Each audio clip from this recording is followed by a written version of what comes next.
chat. Please subscribe to my channel. Don't forget to hit that subscribe button. रात का वक्त था। आसमान पर बादल छाए हुए थे और बारिश की बूंदें कच्चे मकान की छत पर टपकने लगी।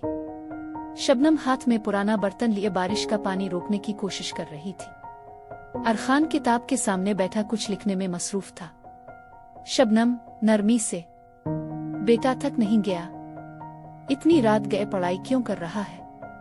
अरखान मुस्कुराते हुए, उस्ताद जी ने कहा है कि जो मेहनत करेगा अल्लाह इसे ज़ाय नहीं होने देता। मैं भी चाहता हूँ कि एक दिन अब आराम करें। शबनम की आंखों में आंसू आ गए, मगर वो जल्दी से पलकें झपक कर मुस्करा दी। इसी लम्हे दरवाजे पर दस्तक हुई। पड़ोसी अकरम आया था, हाथ में एक चमकता हुआ बक्स लिए।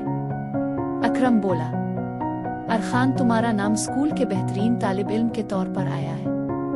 ये इनाम तुम्हारे लिए है। अरखान ने हैरत से बक्स खोला। अंदर नई किताबें और स्कूल का बैग था। शबनम ने आसमान की तरफ देखा और दुआ के लिए हाथ उठा दिए। रावी, मुश्किलात कितनी ही क्यों ना हो, अगर नियत सच्ची हो तो अल्लाह उम्मीद की किरण जरूर दिखाता है।